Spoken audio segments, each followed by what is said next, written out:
This podcast is sponsored by nobody. Hey dudes, welcome to Splat from the Past, the only 80s themed horror sci-fi show where things can get totally radical. Now today I will be welcoming Jonathan Rosen. Jonathan is an author of children's books, and he is the co-host of a really awesome podcast I've been watching every week for the last 2.5, 3 years now, called Pop Culture Retro, which he co-hosts with former child actor Ike Eisenman. They have talked to so many people that I've talked to, and a lot of great people that I wish I could talk to. They've talked to everybody that I've talked to, from Tommy Chong to Sid Croft to Gina Shock to Sharon Glass to Shelley Herman, Laurie Jacobson, Catherine Mary Stewart, Diane Franklin, lots of people. And then they've talked to people that I wish I could have, we don't need to name names or anything. But we're going to talk today, we're going to talk a little pop culture today and talk a little bit about Pop Culture Retro, the origin of the show and behind the scenes of getting guests and stuff like that. And it's going to be a great conversation today. I can't wait. Jonathan is a really cool guy, very supportive. We've been following each other on social media for a while now, and I can't wait. And also, rest in peace, Steve Lawrence, one of the greatest entertainers of all time. He didn't do just work, with his wife. He was also Murray Sline, the booker in the Blues Brothers. He was so funny and so great in that classic, where they're in the steam room, Who you guys think you are, the Beatles? So yeah, here is my interview with Jonathan Rosen. Hey, Tommy, how's it going? Hey, Jonathan, I'm great. How are you today? Good, thanks.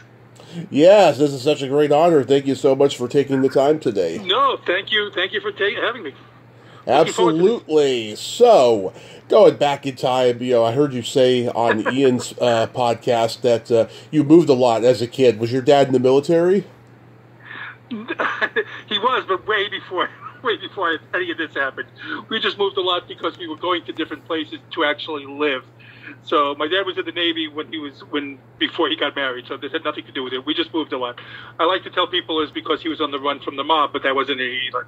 Yeah. Oh, that's awesome. Were you a latchkey kid? For a little bit, yeah. At some point, yeah. We got when we got home, both my parents were working, so we let ourselves in a lot of times. Sure. Yeah, I was definitely a latchkey kid. I grew up in the 80s and 90s, and my mom works for the cable company. We had every channel, and it was crazy. I remember when we first got cable, what a big deal it was. So you had it way before a lot of people, I guess. Yeah. What shows did you watch growing up? Getting home after school, there was always, all the reruns. Syndicated. It was like always Odd Couple, and Brady Bunch, Partridge Family was always on after school, and there was what's it called, the Monsters. It was Monster Squad or something. Was on a lot. Maybe it was. I think it might have been another show, but all those shows were definitely on all the time. Barney Miller was on a lot when I got home. So those were the shows growing up, the reruns, the syndicated reruns. But as far as kids shows, cartoons, Saturday morning cartoons, that was the big deal. Oh, absolutely. Yeah, when I was a kid, my dad and I, we'd watch TBS Superstation, and we'd see Happy Days, Laverne and Shirley, The Munsters, The Addams Family, Gilligan's Island. They were all on that channel. All those, yep. And that was during the day. At nighttime, we'd go on Nick at Night, and we'd see the Monkees, Green Acres, Laugh-In, The Partridge Family, My Three Sons, stuff like that. Oh, I was a big My Three Sons and Monkees fan. I mean, Monkees was really loved the Monkees always growing up as well. Yeah, huge Monkees fan. And, I just see shows like that from my dad's generation. My dad was born in 1957, so we got I did a lot with my dad, too. So, yeah, that's where I got my love of, Bing Crosby, Bob Hope movies, Abbott and Costello, Godzilla movies. I watched a lot with him, too. So, yeah, same type thing. I was a Martin and Lewis kid. Oh, I like them as well. Yes. Yeah. Oh man, that they would show Jerry Lewis movies on our local UHF station, and it was during school hours, so I would come home, and my parents would tape me a Jerry Lewis movie, and my grandmother made me homemade French fries, and I was like, "This is the life, man." What was your favorite Lewis movie? Oh my God, so many. I mean, I love The Nutty Professor, of course, like everyone does. The Geisha Boy, I think that's a very underrated movie of his. I like that. I like that one as well. The Disorderly Orderly, despite the fact that there's a dark aura behind the scenes, and I'm friends with the actress's daughter. And oh, really? I have to hear that story. There's some Me Too stuff going on there.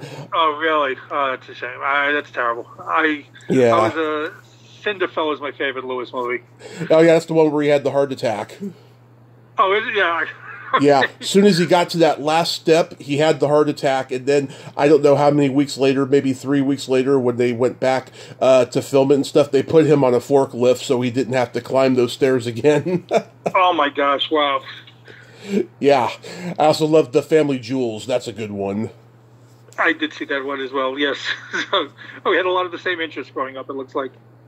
Yeah, The Big Mouth. That was a funny one too. No, I watched a lot of his movies, yeah. I was reading on your website bio, one of your favorite movies of all time is Back to the Future. That is my favorite movie of all time. It's probably 1 and 1A with Raiders, the original Raiders. But, yeah, that is my favorite movie. I watched that so many times, both of them. That's my favorite movie of all time as well. Did you see it in the theater? I saw it in the theaters many times, and I saw it when it came back for like the anniversaries and retrospects and everything. So we went back and saw that. I took my kids to see it in the theaters again when it came back for the 30th anniversary. So it's just fun. I can never grow tired of it. I wanted to see it in the theater when they did the 2010 re-release, but I never got to. I still haven't seen it in the theater, but. Yeah, I was about, three and a half when I first saw it on VHS in like late 86, early 87. And it's always been my favorite movie because just like a lot of people, I have that fantasy of going back in time and seeing my parents in high school. Yeah, and finding out why they're so fucked up and why I'm so fucked up, There's probably a lot that I could learn from that as well. But yeah, it's just a whole time travel. I love, we did a show in time travel. Every time travel movie, I find something amusing, and it doesn't matter how great or how bad they are. I enjoy them regardless. Yes, and the fact that I've interviewed many from the movie, it's just the most amazing thing to me. I'm still pinching myself every time. Oh, no, it's great. That's great fun, yes. So, you're a teacher? I was a teacher. I taught for many years. I enjoyed it. I taught English, taught social studies, and it's fun. It's nice. Well, it's not always fun, but yes, it's good to interact with the kids. It's rewarding. I'll say that much when you see that the kids get something out of it. Yeah, I mean, the money ain't great, but at least you're filling heads with wisdom and knowledge. That's 100% true. The first part especially. Yeah. Oh my God. So what did you teach specifically? Well, that was English and social studies. I taught, I taught high school English, and I taught both high school and middle school social studies. A lot of American history, some world history, but I love teaching about American history. So it's just a passion of mine. I grew up. My father was a history teacher. So I got that in me, too, growing up, learning a lot about history, and I just watch a lot of history documentaries still to this day. Was there any pop culture stuff that came up in your teaching? Yeah, we discussed things from certain eras, like, advent of rock and roll, when that came in, Elvis coming in as well, too. Yeah. A lot of... the early jazz period as well. So, yeah, certain things in pop culture definitely came in. And, certain movie stars, of course, Marilyn Monroe and everything like that. Awesome, yeah. Yeah, maybe, yeah, like have like a Friday pizza and a movie day, you know? Well, as a kid, I always loved movie days also. As a teacher, even more, maybe. So it's kind of like a free day to do, you can just talk about the movie afterwards. Yeah, because I had that with a teacher in school. We had a pizza and a movie day. You know, we'd get Costco pizza, and we'd watch like Carrie or God. Your teacher showed you Carrie in school? Oh yes. Yeah, this was like back in the late '90s, you know, and it was kind of wrong, you know, but still, I mean, it was the first time I ever saw the movie was in that class. I had seen the box cover for years, and I was always afraid of renting it because it didn't look like it was going to be, you know, a horror movie that's not scary, but it was scary, I thought. I thought so. I can't imagine any of my teachers being allowed to show me that at school. But I did get some others in school. I mean, that was the first, in school was actually the first time I saw Dr. Strangelove. Oh, yeah. And I loved it. Then. Oh, when we first got the channel Encore, they played Dr. Strangelove over and over again. That's how I first discovered it when I was about 8. Well, maybe early for 8. Well, I saw, so what did I see when I was way before time? And I talked about this too. The Boys from Brazil. I saw when I was very young, and probably shouldn't have seen it at that age that I did. But, oh God, my mom would go to work. My dad and I would watch R-rated movies. You know, I didn't get off the hook easy though. Like when there was nudity, I had to turn my head or go into to another room. I don't remember doing that. I think I actually watched Porky's with my dad the first time. It was very uncomfortable. I think more for him than for me because none of us knew what it was. I think at the time. So yeah, we had those. Yeah, Animal House, Revenge of the Nerds, the Dirty Harry movies, lots of stuff. Yeah, same experiences. Yes. Yeah. What made you get into writing kids' books? I've always written, my whole life I've written like little short stories and, some longer stories. And then at one point, this is what I really wanted to do. It took years and years of, honing my craft. It was like an English teacher in high school who told me, when we had an assignment to do, she pulled me aside one day after school and told me that, you should write. She thought that and that was like such a great rewarding thing for me because, you're always told, your parents are supposed to tell you and family's supposed to tell you, oh, you're great at this. But that was the first time that someone else outside, told me that to give me some confidence and some belief. So that was very rewarding for me. But through the years, I still had an interest in it and eventually started pursuing it. It took like many years of like honing craft. At the first few times I did it, it sucked. And it really did suck. And but just keep practicing and getting better until one day this is what I wanted to do. And I like kids books because that's the kind of permanent mindset that I'm in. I'm in that 12-year-old, 13-year-old me mindset, when the world was fascinating to me. Those are the movies that I still up to this day, the movies that I saw back at that age. And, just that sense of adventure, the sense of newness and wonder. So that's why I like writing, kids' books, to that thing of fascination and imagination.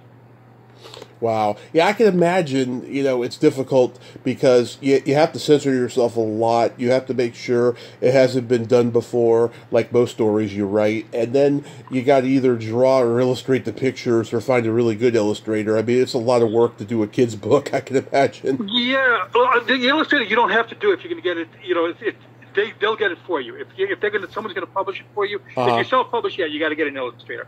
But if you get a publishing house to publish your work, they'll wind up getting the illustrator for you. But yeah, every story's been done in some capacity. You're right. Yeah. But it's all how you put your spin on it. You have to make it yours, make it original, and put some twist on it that maybe hasn't been done before. And that's really what you're doing. But there's some variation of it out there, so you can't let that be daunting to you not to tackle it.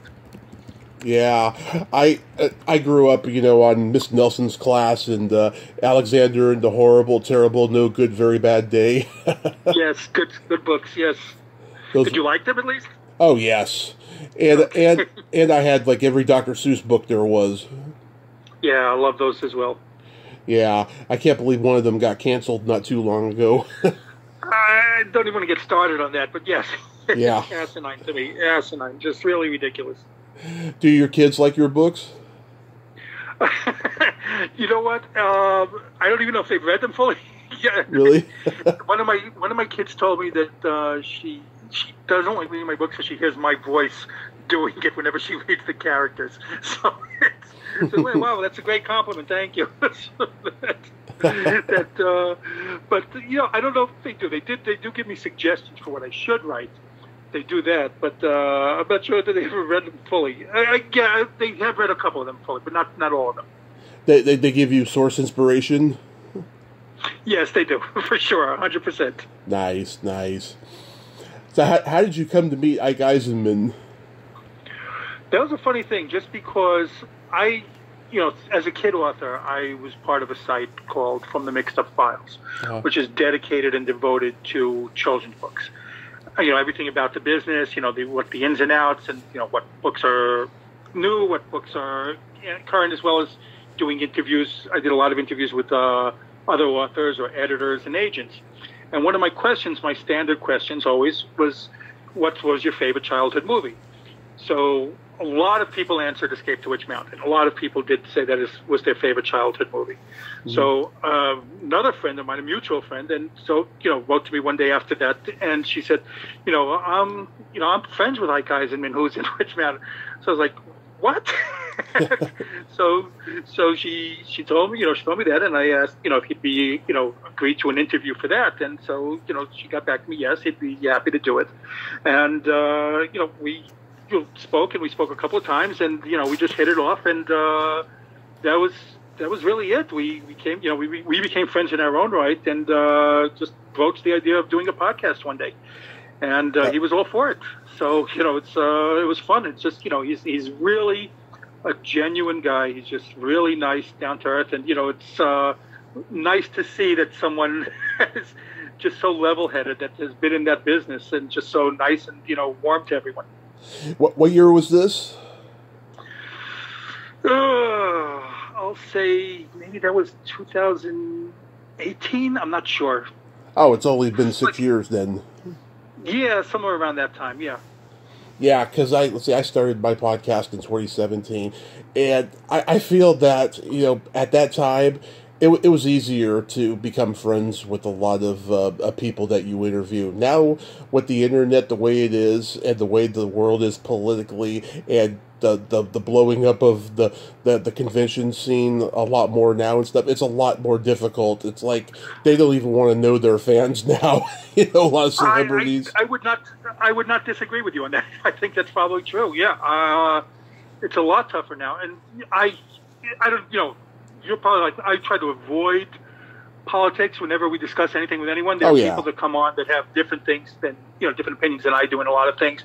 But, this is their platform, but I don't discuss anything. But yeah, I would think everything is politicized now, and everything is like, like you just said, actually, because of so much easy access, I guess, they're, want to distance from fans. It's very probable.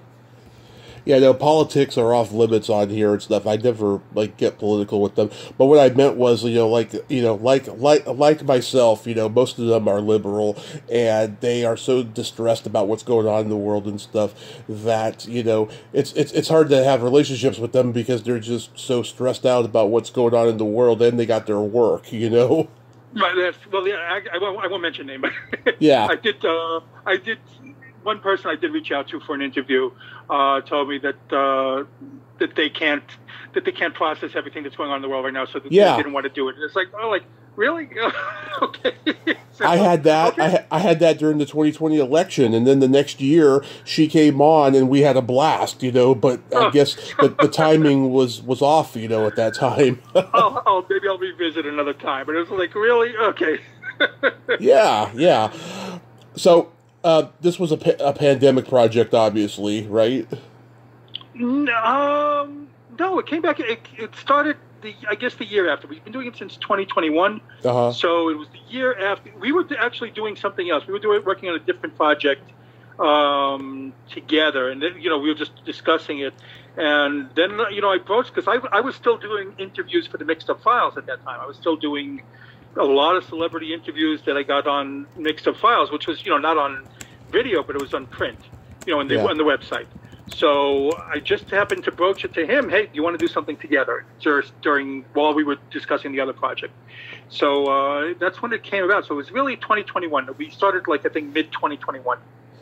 Yeah, I can't remember whose was the first I saw of yours, but I've liked the show, ever since and stuff. I'm always looking for podcasts to watch on YouTube or listen to on other platforms and stuff, because I like being entertained when I'm not doing my own and stuff. Well, I watched many of yours, and because you have guests that I probably can't have on, so certain ones. So those are the ones I do tend to watch. I won't even mention who. I'll probably tell you off the air. But yeah, well, you just gotta keep trying, Yes. No, there's certain things that I find fascinating that you've done. So I've enjoyed quite a few of them. Thanks so much. Yeah, I've been blessed, since day one and everything, and it's just been a wild roller coaster ride that just keeps going and going every day. Well, you told me you do you do like several in a day. I can't do. I think I mentioned to you before. We did twice in one day once. And that was way too much for me. Was just way too much. So. It can, I remember when I first started, my interviews were super short because I didn't know what I was doing and stuff. And I could do several in one day. But, now I just can't. I mean, not even if it's two long ones, two short ones, one short one, one long one. I can't. It's too much, But, today, I'll be able to get through it because I've talked to the guy before and stuff that I'm talking to after you. Oh, then I saw you were doing another one today. Yes. Yeah. God bless you, because there's no way. It's just besides the research involved, it's just so tiring when you get through. And some go by. Some you could talk to for 2 hours, and it just seems like a breeze. And some interviews feels like half an hour. Like, oh my God, it's a long one. Yeah. Who was your first interview on the show? The first interview was Steve Lamar. He was an associate, because he was good friends with Ike. Uh-huh. So he was an associate producer on ALF. That was the very first one we did. And really great guy, too. And he's been on a second time. He came on again later on when we did the 100th. Yeah. But he was the first one, so he was our guinea pig on it. So it was fun. It was fun hearing all the ALF stories, because I was a big ALF fan as well. From that time. So that was fun. And shortly after that, I think, was Matthew Laberto from Little House, was, not too far after that. I've had Patrick Laberto on. He was great, too. We had him on as well. He was fantastic also. Very nice guy, yeah. Diane Franklin was my very first guest, and she's been on 8 times overall, because we have that rapport, that thing, that started, at a time when I could get a person that many times. So here's the list of people you've had on that I've had on as well. Suze Lanier, Sharon Gless, Gina Schock, Sid Croft, David Pollock, Ann Moses, Tommy Chong, Scotty Schwartz, Dee Wallace, Claudia Wells, Fritz Coleman, Shelley Herman, Rodimus Para, Marty Ross of the New Monkees, Jennifer Wood, Laurie Jacobson, very close friend of mine, Burt Ward, Diane Franklin, Peter Isaacson, Hank Garrett, Catherine Mary Stewart, Stanley Livingston, Tina Cole, Bruce Valanche, and perhaps my worst interview ever, Nicholas Meyer. Yeah, I'm not even going to go there. I'll have to hear more about this afterwards. So, yeah. Okay. Yeah. Oh, my God. So who've been your favorite interviews so far? This is a comic book. I'm curious who's yours is, but it's funny just because, and people ask this a lot, it's just because and it's the truth. Everyone I do like to some degree or other. There are, of course, some that more than others, but you have people on that you're interested in what they say, and there are people that have come on that I was like, this should be fun, but then they got on and it was even more fun than I thought it was going to be, just hearing the stories. With all that being said, to give an answer, the ones that I love the most are just because of things that meant something to me. So I loved having on Mino Palouse from the Voyagers. I loved that because that was my favorite show as a kid. I loved that show so much. So just getting to talk to something that I loved so much as a kid meant a lot to me. The one that put me really like in awe a little bit was Paul Williams. Was just I was starstruck a little bit talking to him, just again because of things as a kid. But there've been so many fun ones. Too. We did one recently with Kevin J. O'Connor from The Mummy, who's told so many great stories as well. So I do love almost all of them, but the ones, like I said, the ones that from a kid perspective really resonated with me a lot. It's funny you mentioned Voyagers. I've only become aware of that show in the last maybe 20 years or so. When I was a kid, they didn't show episodes of it in syndication, I think because of Hexam's death and the dark aura surrounding that. But like, I interviewed Diane Savita, who's best known playing Robert Englund's wife on V, and her husband, he was a producer on Voyagers and on V and Misfits of Science. She was on that show as well. She was on all these sci-fi shows that her husband produced, and she came from improv comedy. Oh, wow. Yeah, I know that the guy that did Voyagers is also the one that did Misfits of Science. Yeah. So my favorite interview that I've ever done is the first one I did with Gina Schock. I like the interview you guys did with her as well. But like in my interview with her, my first one, I don't know, I got her to open up and be vulnerable in a way I've never heard her be in any other interview, and it warms my heart in a strange way.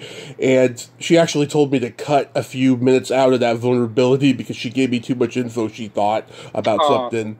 But I was touched by it, My second interview with her was really silly. We had fun doing that. It was like afternoon. We had to do some early morning interviews that day. We were both tired, and we were just kind of silly and laughing and stuff. That's right. She was very nice and very warm as well. Yeah. I've had great people like Phil Roman, who animated How the Grinch Stole Christmas. That must have been a fun one. Oh, I need to watch that one. Yeah, V. Neal, I think she's won, I don't know how many Academy Awards she's won for Best Makeup. Pamela Des Barres, the greatest rock groupie of all time. Susan Cowsill was great. Blake Edwards' daughter, Jennifer, I've had on a couple times. Oh, that must have been a fun one. I was a big Blake Edwards fan. Yeah, she loves the fact that I'm a true fan and that I'm just... in awe of her dad's work. I think he was the best comedy director there was, I won't disagree. I won't disagree at all. I was a big Pink Panther fan. My Tommy Chong interview was great as well. I enjoyed Tommy Chong, yeah. Yeah, he started doing podcast interviews right in the middle of the pandemic, and I started seeing him popping up, and I was like, I gotta get him somehow, and I did. Yeah, no, he was great. Fascinating guy. Now, you've had 3 of the new monkeys, not just Marty and stuff. Have you guys ever tried to get Mickey Dolenz? I have tried to get. Yeah. Been unsuccessful, as you see. But yes, I have tried to get. I will continue to try to get because, like I said, I grew up huge. My kids are as well now. So it's just, I love them. I've seen the Monkees over a dozen times in concert, in some variation of the other, Yeah. Who was there. And then we went to see Mickey and Mike, with the last tour that they did together. And Mike Nesmith actually passed away several months after we saw him in concert. So, I was very saddened, but I was, happy that I got to see them together and see Mike. That was the only time I ever got to see Mike on stage doing any of the Monkey songs, because I had always seen the variation of the other 3 before then. I had his sister on, Coco Dolenz. They just arrived about a couple hours before at the last stop on the Monkees farewell tour in Missouri, I believe it was. Oh, wow. Yeah, they get to the hotel, they do a sound check, and it's maybe 90 minutes before showtime. Her and I talked for a half hour, and it was wonderful. She was just so great. And I've had the Monkees convention booker on last year. That must have been fun. That was a kind of a weird interview. I'll tell you why later, but okay. It was, but it was interesting, though. But yeah, I mean, I haven't had Mickey on though. But hopefully he'll start doing more and stuff because he does a lot of conventions now. Yes, I saw that. I did see that. Do you do most of the booking? I am the one. I actually have the one that does. I'll say 90% of it. Actually, it's occasionally someone Ike knows will pop up and that he'll be able to bring them on. But otherwise, it's mostly me reaching out to people to do it. So that's why you see most of the people that come on are the ones that I wanted. I'm a one-man band, obviously. I see that. Yeah, that's it's the good pros and cons of always doing it by yourself. It's one, you could just do whatever you want, and two, like we able at least to have sometimes we talk about other shows so we could bounce off each other. When we do have forgotten films or something like that. Because once the pandemic hit and I started getting more and more higher profile people, I started getting recommended to people in the industry that I wanted to talk to, that they were friends with and stuff. And that's great. Yeah, it's been so amazing with that, But yeah, I'm a one man band. I stopped going through publicists and everything during the pandemic because it became a thing. Like I was I was one of their clients. Like they were trying to put me in a box and interview people who just started like last week in the industry or something. I was like, they got nothing to say. Been there as well. Yeah. I mean, God. I mean, I wish them luck and everything, but come back to me when they got something to say. Right. Yeah.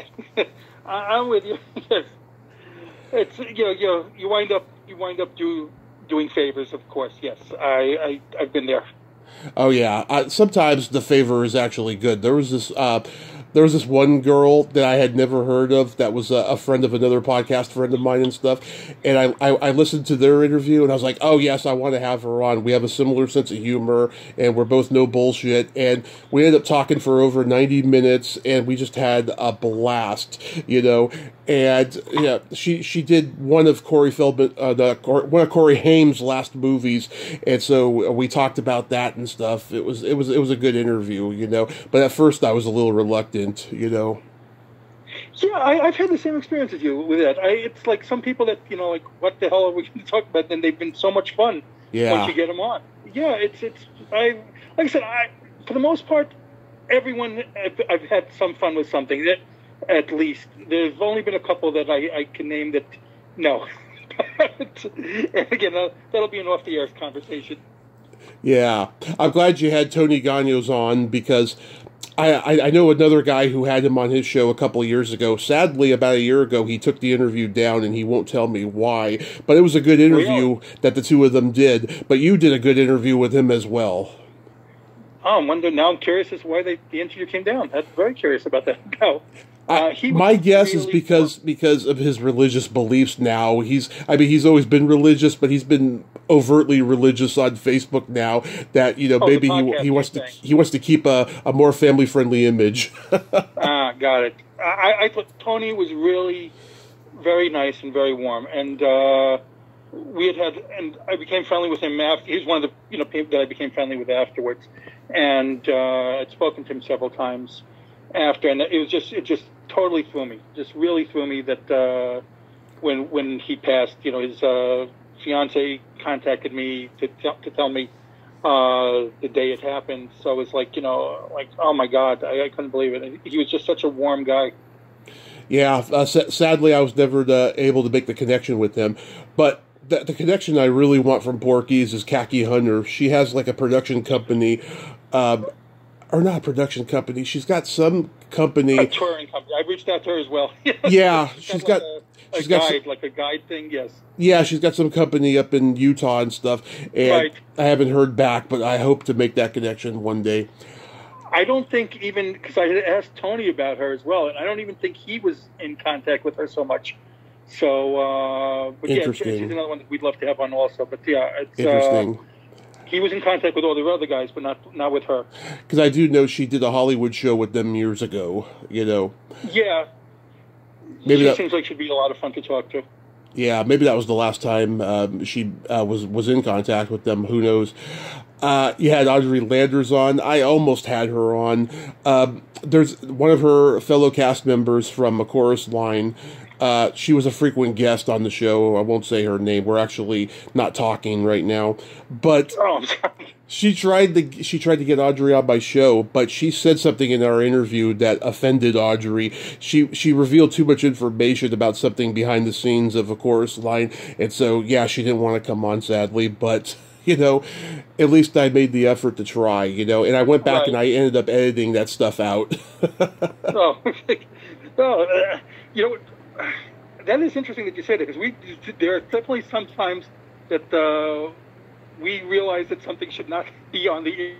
Yeah. We'll take it out before airing it, and sometimes we would have guests say, "Hey, that thing that I said, could you take it out before it?"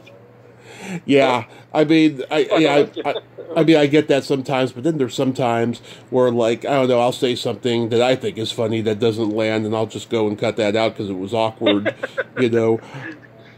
But yeah, I haven't had too many people say cut this or cut that, But if somebody gets really political, I'll cut it out, Yeah, I feel the same way. There's that there too, because it's not what the intent of the show is.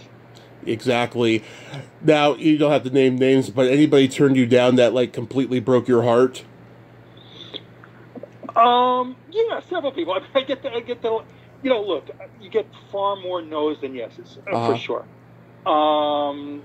Yeah, don't want to say names, because I'm going to continue trying at some point or another.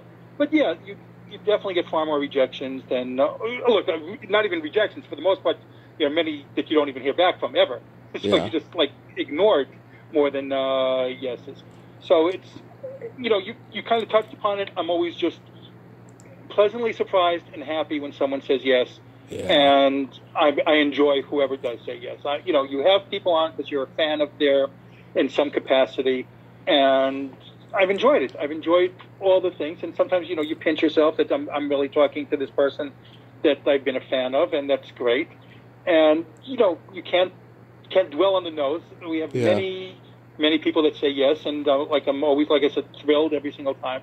But yeah, there are certain people that they're on my wish list. I see you post that you have certain people on your bucket list. I do as well. Oh yeah. So I will continue to try and hope. But yeah, there are definitely people that you get really disappointed that say no. I'd asked Cheetah Rivera to come on, actually, and wow. we had asked I did get a response that said check back, later, and go later.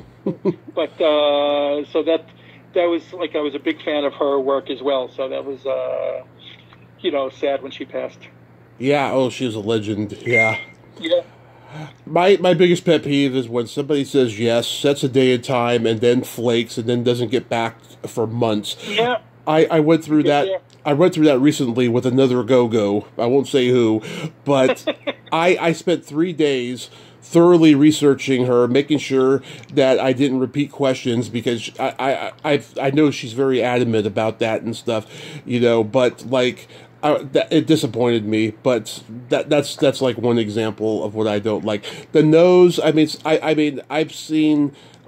reached out to people, like, years ago that said no, but then said yes currently, and I love it when that happens and stuff. At least I've had my pet peeve is not even I've been there with you. The same thing is, we get a yes and then just it doesn't happen even after getting the yes. But the only thing that bothers me is, like, hey, that I asked for someone and they said this one can't right now, but we will in the future. Can you do this one for me? So you do a favor for them, and then the other one that you asked for doesn't happen. So right, that's the one that bugs me. Who's on your bucket list? I'm not going to say names on bucket list just because in case it doesn't happen. So I don't want to get myself all disappointed. So well, for me, Valerie Landsberg from Fame, I've been trying to make happen for a while, and she was my #1 crush growing up. So hopefully, that's great. It's going to happen. Hopefully.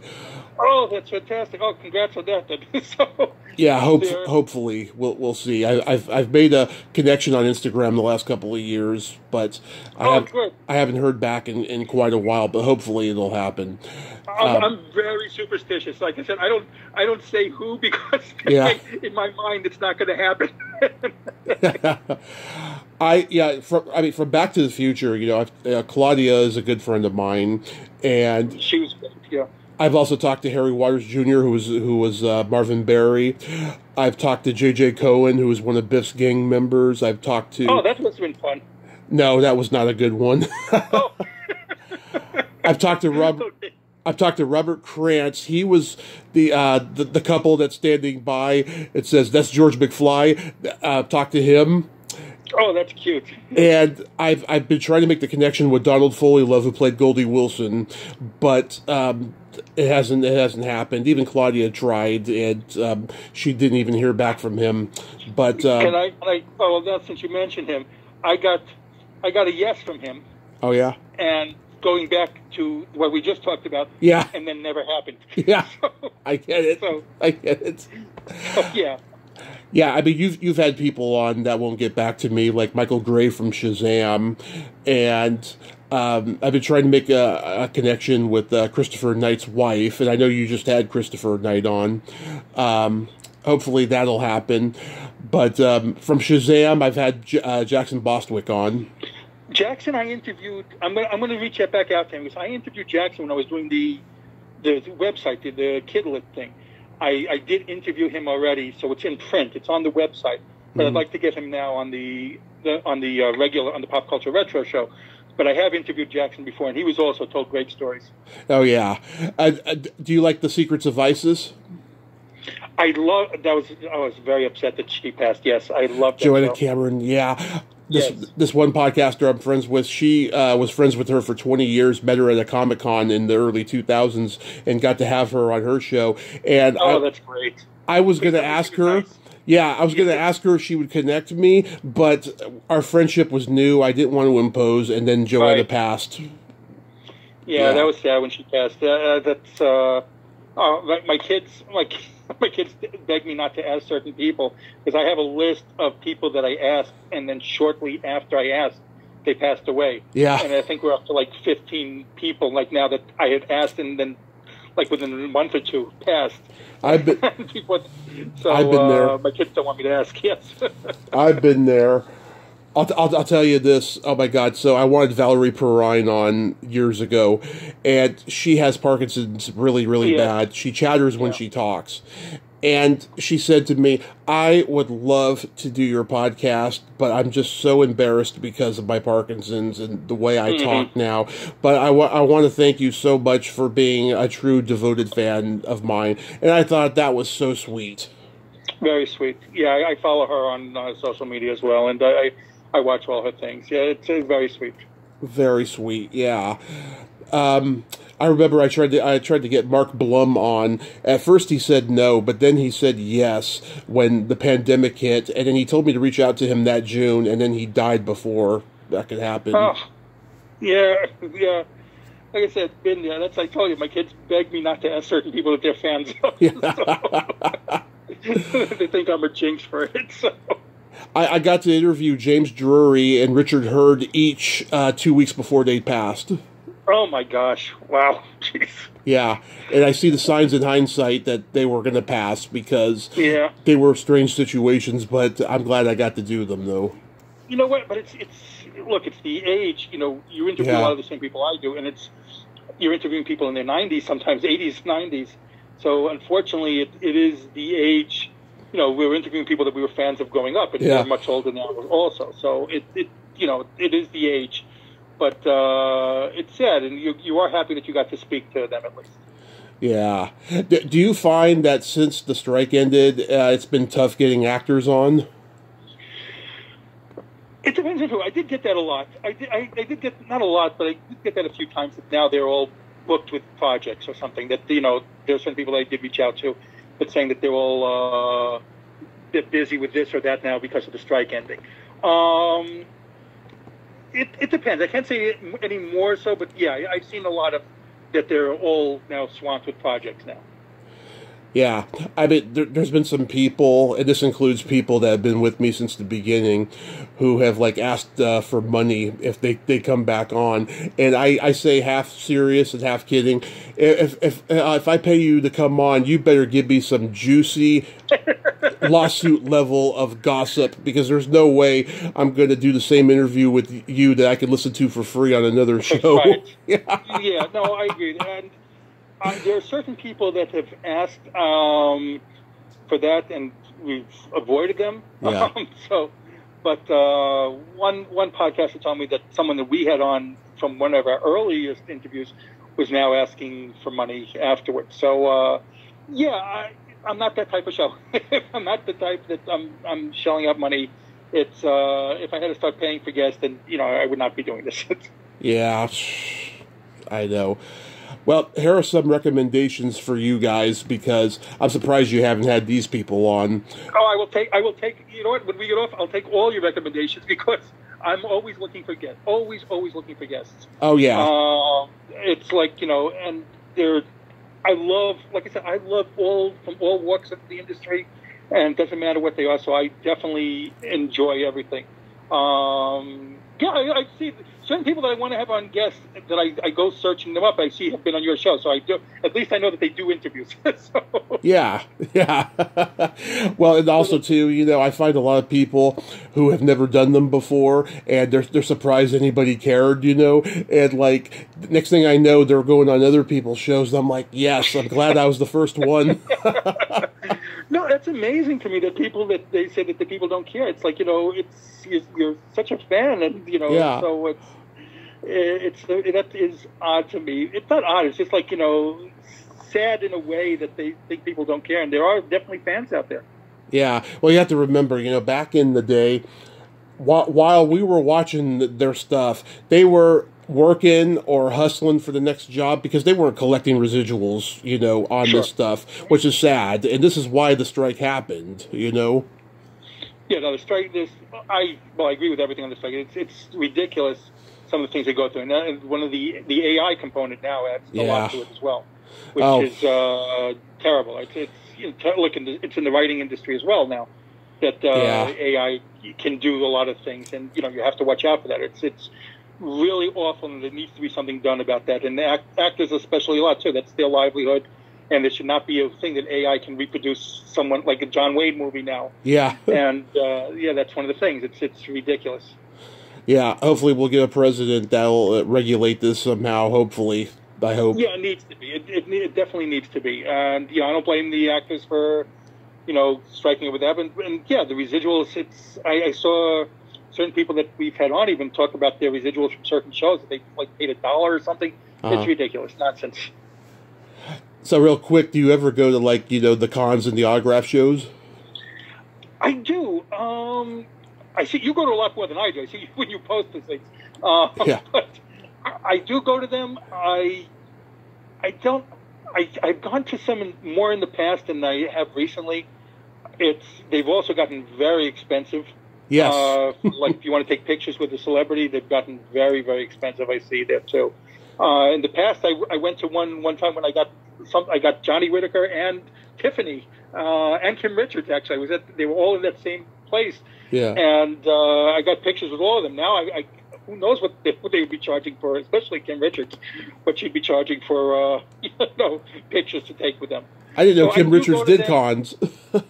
Yeah, she did one. This was many, many years ago. Oh, okay. So, yeah, many, many years. This is nothing recent. I mean, this is back, I think my kids, I have 2 kids in their 20s now. Yeah. So they were little kids at the time. So it's a long time ago. So, this was way back when, and it was amazing to me because now I cannot even imagine what I would be paying now for those pictures and autographs.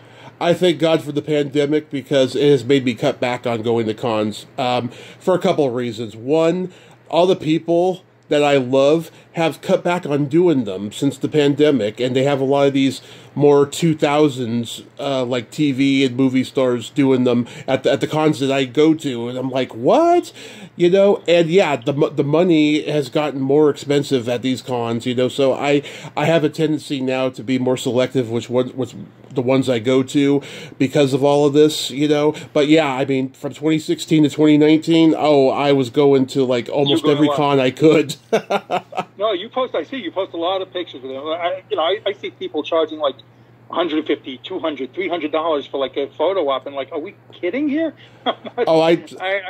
I'm not doing that.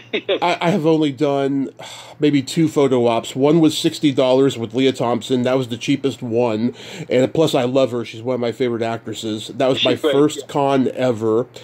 And then I paid $100 with Robert Englund because it's Robert Englund. I had to do it.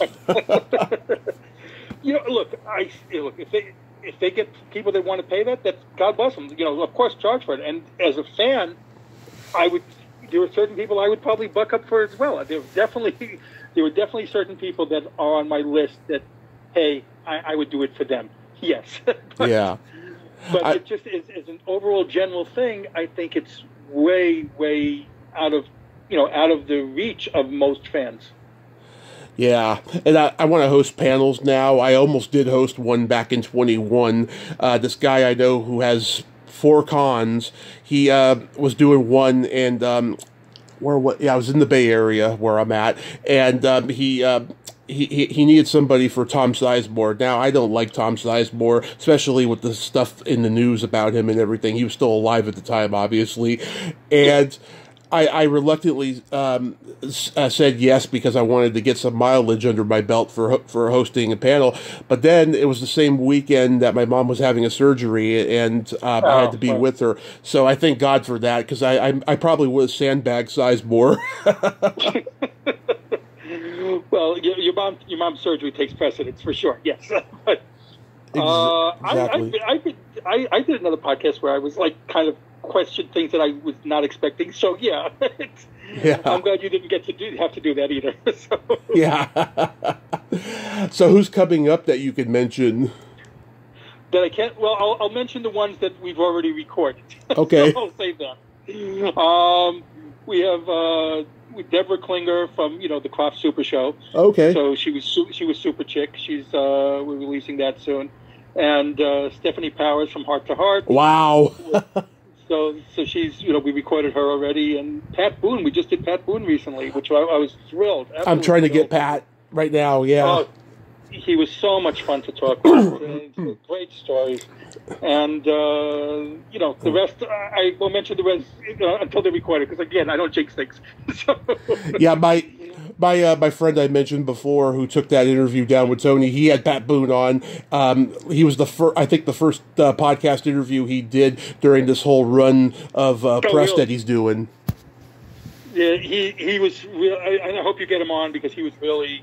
First of all, he was very warm too. He was very, gracious with his time, and he told great stories. He was just a friendly guy.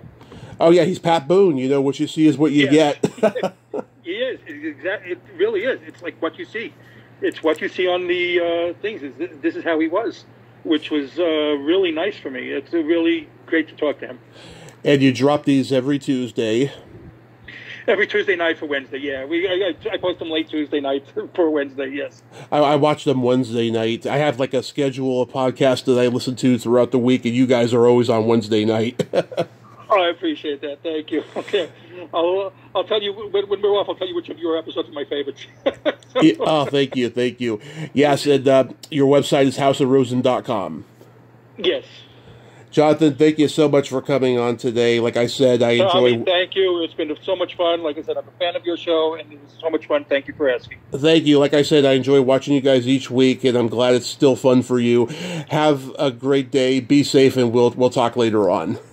You got it, sir. Thank you. Thank you. Bye-bye. Well, there you have it. Jonathan Rosen, ain't he a cool dude? Ugh, what a nice guy, huh? And yeah, I'm glad that he's a fan of mine. I appreciate it. I'm a fan of him and Ike. Well, until next time, this is Tommy Throwback Kovac saying there's no shame in living in the past, because the present sucks. fire, dudes.